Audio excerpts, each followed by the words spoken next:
Hello everybody and welcome to another general vlog video. Today on the workbench is probably one of my favorite guitars. And this is a Fender,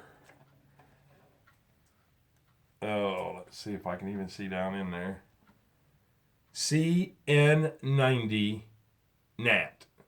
Don't know what the C as in cat or N is in Nancy or the 90 means, but I do know NAT, N-A-T, is natural wood. It's a natural color. So what I've done is I went ahead and took the strings off, and then I just kind of wiped it down like I showed you guys on the other guitars that I do. I just use Windex, which is right here, and now I'm going to polish it.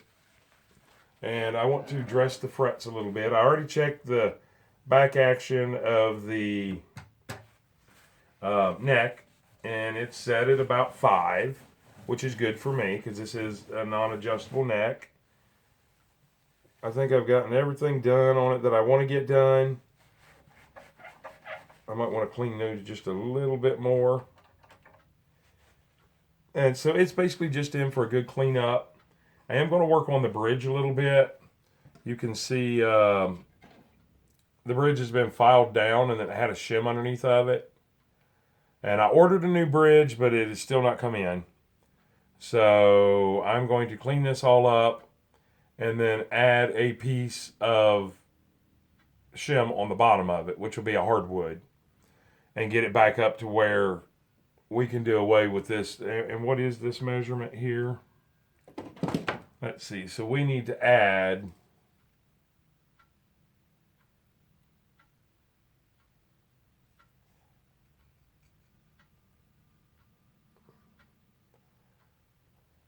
let's see, let's go to millimeter.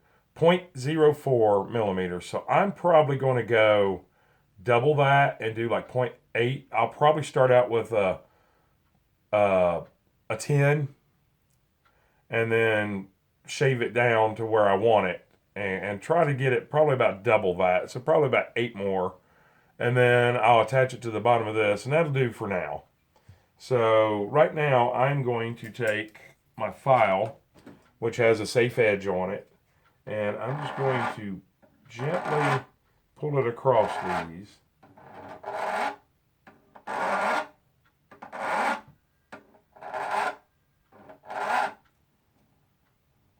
And just trying to get rid of the little bit of sharpness that's on there.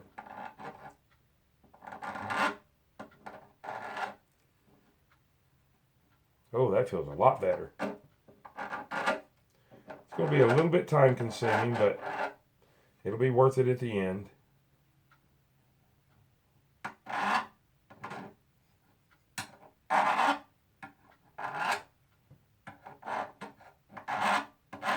Alright, so you guys don't want to sit here and watch this.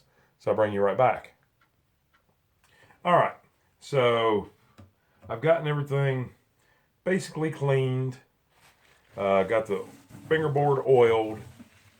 I've checked my back bow. I put a little bit of Singer sewing machine oil, same thing as 3-in-1 oil, on each one of the keys.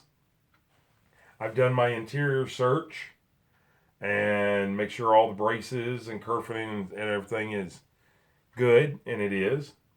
So now we're down to just, I want to polish it. Clean it a little bit better. Give it some type of protection.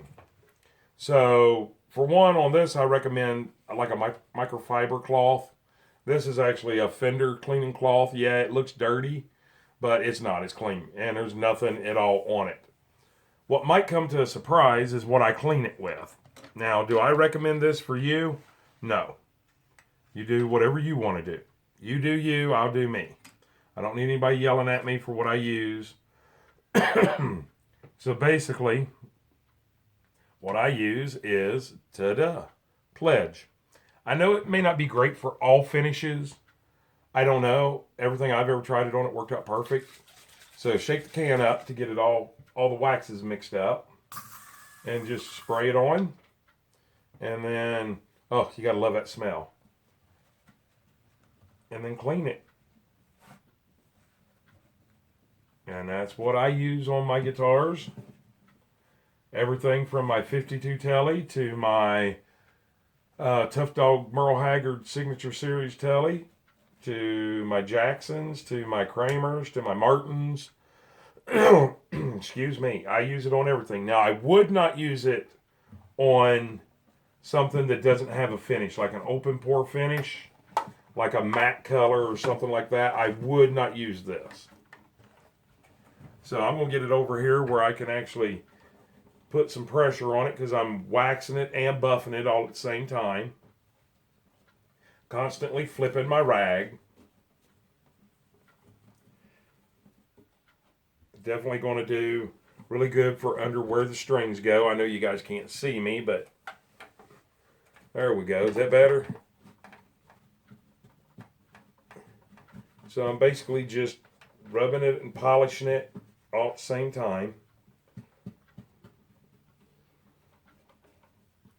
You know, this guitar is, I don't know, I've had it probably 7 or 8 years now, and I've always cared for it this way.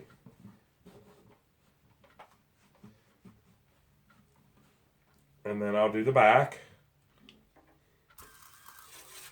Oh, should have shook it a little bit better.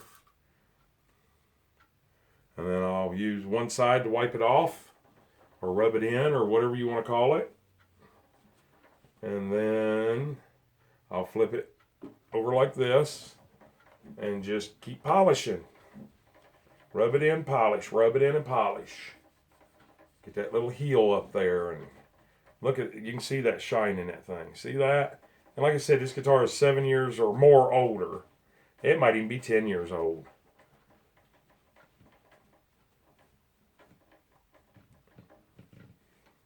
All right, then I'm going to do the same with the sides. Don't need a whole lot. I'll flip my rag back the other way. I'll wipe all this in or off, depending on how you look at it. And I'll do the waist and the bout and everything of the guitar. Whatever terminology you decide to use. Some people just call it the sides of the guitar, and that's basically what it is. This is the bottom side. Look at that shine. Look at that shine. Wow.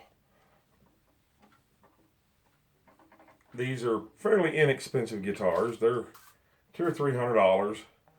I don't know what they're at now, but that's what they used to be at back when I bought it.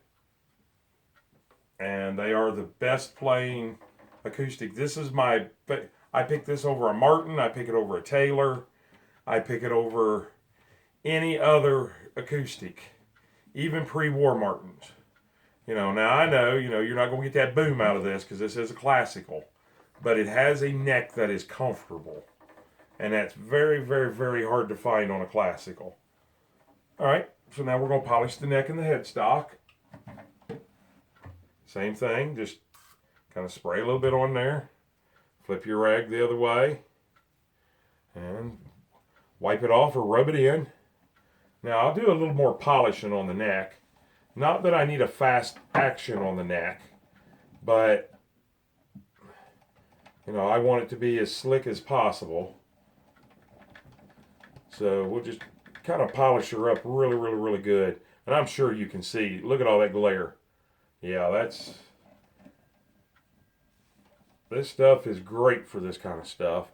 And I'll go ahead and go back up here and hit the back side of the neck, or back side of the headstock, I guess I should say, and the sides that I can get to, and the top. And then I'll flip it over and do the top of the headstock and over the Fender logo. And yes, in case I forgot to mention, this is a Fender. And I'll do down in between where the keys go. Oh, I gotta check my phone. Somebody's blowing my phone up.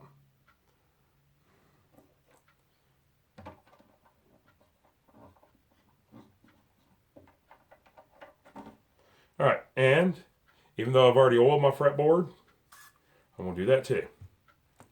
I gotta answer this text real quick. Let me bring you guys back. All right, so I got the guitar all cleaned up. It's down here. And what I ended up finding was another thicker shim underneath that. So these two shims right here combined are 1.0 millimeter. And for inches, that's 0.04. So I want it larger than that. Of course, I'm going to go with millimeters. So I think I'm going to do it probably 1.5 millimeter. So that's what I want. I want something 1.5 millimeter on here. So I'm going to get this here all cleaned up.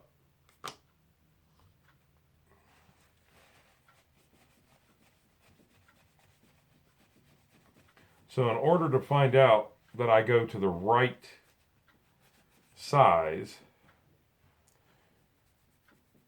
well, this little thing's hard to get a hold of to get anything accomplished on it.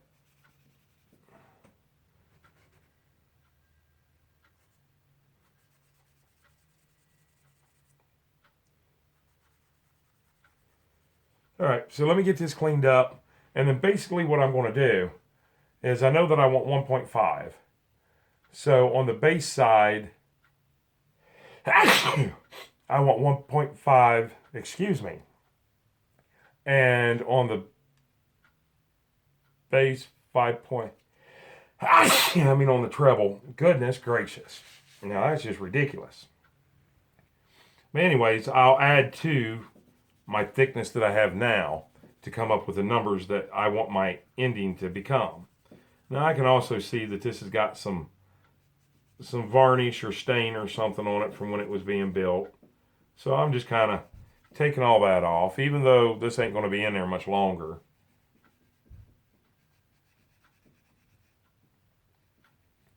So now I got to do some math and figure out exactly what I want this to be. So I'll bring you back when I get all that taken care of. All right. So just to show you guys, basically what happened was that's how much I needed to add. I don't know how well you can see that. There's a little pencil line right there. You might be able to see it more there. So, yeah, the bridge was cut way too slow, or way too low. So, I've already checked it. It fits in there good.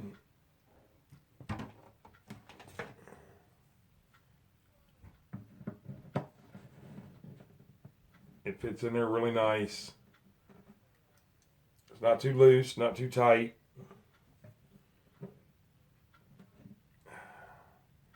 Let's see, I think I've got it marked on here somewhere. I think this is the base side. So I think that right there is how it goes in. Now, I'm not saying that that's going to be its final resting place, but I think it's going to be close. And one of the things is there wasn't enough pitch to the back of the string to push down on this to get a good resonant sound. And now we should. So let's get some strings on it and find out. Bring you right back. All right, and just like that, she's done. Action is a little high for me, but I'm not going to adjust it because I have a new bridge coming. Or not a bridge, but a saddle coming. So let's hear. And it's going to be out of tune because I don't know if you've ever tuned a classical, but they stretch and stretch and stretch and stretch. Usually about, even after an hour of doing it, they'll go 4 cents out of tune.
that one all up, didn't I?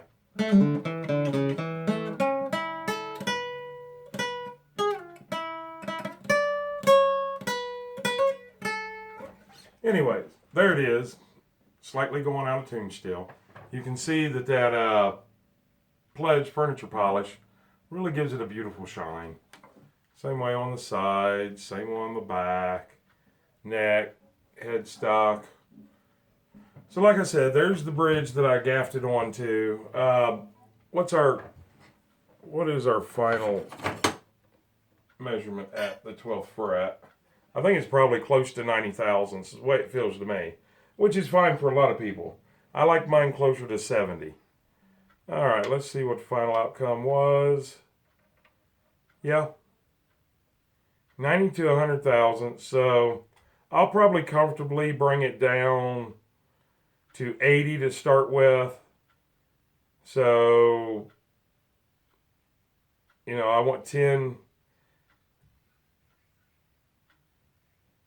off of it, so I'll double that, take 20 off of this side, and roughly about the same down there. I'll take 20 off and 20 off, 20 thousandths. And that should get me right within the play and feel that I like. And then I can fine tune it from there. But I'm not going to do any of that until I have this new bridge come in. It looks good though. So, anyways, you guys know what to do. I don't need to tell you. If you like the video, you know everything to do. With all that being said, I hope you guys have a great day and even better tomorrow and an awesome night. I want to thank you kindly for hanging out with me at the workbench, working on my favorite guitar. And did I already say I hope you guys have a great day and even better tomorrow and an awesome night? I think I've said all that, right? But I might have a shiny, shiny, shiny guitar. Look at that reflection. But I'm still my own cameraman, which means I got to get up close and personal and poke you guys in the ear to turn this video off. With all that being said, I hope you guys have a great day and even better tomorrow and an awesome night. And yes, I'm still rocking the Ralphie shirt. We'll see you guys on the next video. Please, please, please be safe.